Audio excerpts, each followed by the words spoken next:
Hey everybody, welcome back to the channel. Getting back to work on the Cobra in this video. Last video I was able to get the oil pan installed and walk through that process, as well as some bottom end stuff. This video I'm going to continue on just trying to get things put back together so I can get this thing back on the road, because I really do want to have it on the road here by the end of the month. That is my goal. I'm way behind on what my original goal was, so I need to step things up. So that being said, I am going to go ahead and get the camera turned around and get back to work. Real quick before I get started working on the Cobra, at the end of my videos I tend to mention some items that I have available for sale, and I want to take a quick moment to show you one of such items. These are all available through my Teespring store, and I decided to go ahead and order some items so I could at least show you what is out there. What I'm wearing right now is the Comfort tee that is available in multiple colors, and then there are multiple other items available with this photo on them, as well as some other photos related to the Cobra, Jeep, MR2, and some of the other vehicles or items that I'm interested in. So if you want to check it out, there should be a link to the store in the description of this video, as well as a link to this specific item. I do appreciate you watching, and time to get back to work.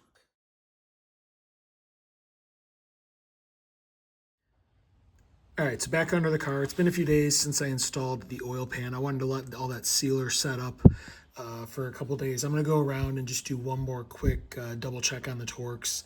That's 108 inch-pounds, just to make sure nothing has settled or anything like that. Just make sure everything's good to go. So I'm going to knock that out real quick, and then I will be right back. All right, all set. And I did get some movement on a few of the bolts, so kind of glad I did that, especially the end ones around the half moon seals. There was more movement on those than any of the others. So I did start from the inside and then work my way out one by one just to do like that final torquing. So anyway, all set there. Next on the list, I need to work on the temp sensor that's going to go into the old oil level port. So I have my adapter I need to go clean up and get ready to install, and then get that put into place. All right, so you can see the adapters reinstalled. I had cleaned off those threads, put them in, and I also used this super sealer forma gasket sealant from Permatex. Works great, and if you look, you can see that's what's been stacked on some of the other adapters previously, and this really never leaked, so it was always a win. I also went ahead and pulled down the correct sending unit for this sensor, which was originally in the coolant port. I need to clean the old sealer off of this bung here, and then I can go ahead and reinstall it install it in this bung, which is cleaned out. Again, I'll use that same sealer on the threads, and I do need to pull this one up and put that above the engine, as well as remove it from the clamp that's right there holding it to the chassis rail. So I'm going to work on getting that stuff swapped around and get that cleaned up and installed.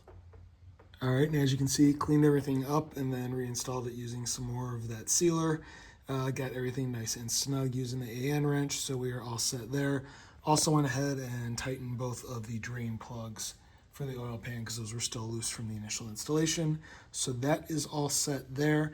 Next, I need to go up top and install the coolant temperature probe into the top of the intake. All right, and correct coolant temperature sensor in place. So those are now fixed and located where they are supposed to be. That one, same thing, snugged it down using that same sealer and the AN wrenches, so all set there. All right, so next thing I'm going to tackle is the damper balancer. And first thing I need to do is put in a new front seal. So basically it's just going to go in like this. This is your outer edge, and you just need to locate a seal driver. I have some old bearing races, and I have one that actually fits it perfectly. So I'm just going to use that to hammer it in. So I'm going to go crawl under the car with my hammer and get this put into place. All right, as you can see, the seal is in. Best advice for for you if you're doing this is use a big heavy hammer and try and get it driven in as minimal shots as possible. If you're using a light hammer, it's just going to bounce itself back out. I ended up using a 10-pound sledge. Like I said, I used that race that I had, and then I used another race on top of it to space it out past the crank snout, and then just a couple really good whaps with the sledge, and it went into the timing cover. So that is my tip or trick, but as you can see, it's fully seated, went home, so good to go there. Next is going to be installing the actual damper. All right, so next on the list is going to be putting on the damper. So what I'm going to do is put some oil around this edge because this, you don't want to damage the seal when you're putting it in. Also a little bit on the inside just to help install it. As far as installation goes with these things, you're supposed to use a longer bolt and slowly thread it on. I have found that some of them go on pretty easily, and you can actually kind of get it started just by hand and get enough to get like three or four threads engaged. And as long as it's going on loose, you can get it to go on pretty well. So it's kind of case by case. So I'm gonna try. I do have to clean up the old sealer off of this because once, before you go ahead and tighten this bolt, you do want to put some sealer on the end because there is the keyway and grease or oil can leak out through the keyway. So I'm gonna get this ready to install, see if I can get it started. If not, I'll have to find a longer bolt and work it on that way. But just a little idea of what is next on my plan. All right, real quick, mid-installation, and yeah, I mean, I placed it on there, no problem, and I was able to get at least 6 full turns of the bolt before the washer hit the balancer, and that's more than enough in my eyes. And I'm tightening it down, and it's just feeding on very easily without any resistance. So in a situation like this, you should be fine just using the factory bolt. Just my opinion, do it how you want to do it, but so far so good. I'm gonna finish feeding this thing on. All right, so it went ahead, it bottomed out, so we're good to go there. Pull the bolt back out. So next thing you need to do is put a little dab of sealer on that keyway right there, and then go ahead and reinstall the bolt and get it torqued down. All right, and all torqued to 290 foot-pounds. You can kind of see how I get this thing torqued. I go ahead and put a couple of the front snout bolts in, run a breaker bar between that, or a pry bar between them, and just kind of wedge it against the frame, and that will keep everything from rotating. And then I can, get it torqued down without an issue. So there we go, 90 foot-pounds. Crank bolt is torqued. All right, next up will be your crank pulley, or in my case, I have this snout that goes on there for my aftermarket drive assembly. Those 4 bolts get torqued to 35 to 50 foot-pounds, your choice. So mine are already in, so now I can go ahead and slide on the pulley and spacers and whatnot and get that installation complete. All right, and my drive assembly is reinstalled. One thing I did forget to mention is for torquing everything, I went ahead and installed 2 bolts in the back of the crank, and then just have a pry bar, same one I used on the front pulley earlier, to hold everything steady while I went ahead and torqued those front bolts. All right, so I think the last thing I'm going to tackle in this video, because I'm running out of time for the week, is the front drive belt, alternator, and timing pointer, because those kind of all go hand in hand.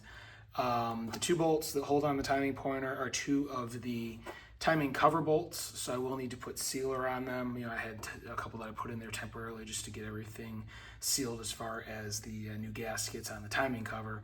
But I did get new bolts for this, so I'm going to go ahead, get all this in place. I have to get the belt on, which is a tight fit as is. Then you'll hook up the turnbuckle assembly and everything for tightening the alternator and belts, because that all uses the lower bolt for the timing pointer. So it's kind of all integrated and have to do it all at one time. So I'm gonna go ahead, start getting everything put into place, and I will come back once I am ready to move on. All right, and as you can see, drive belt loosely in place.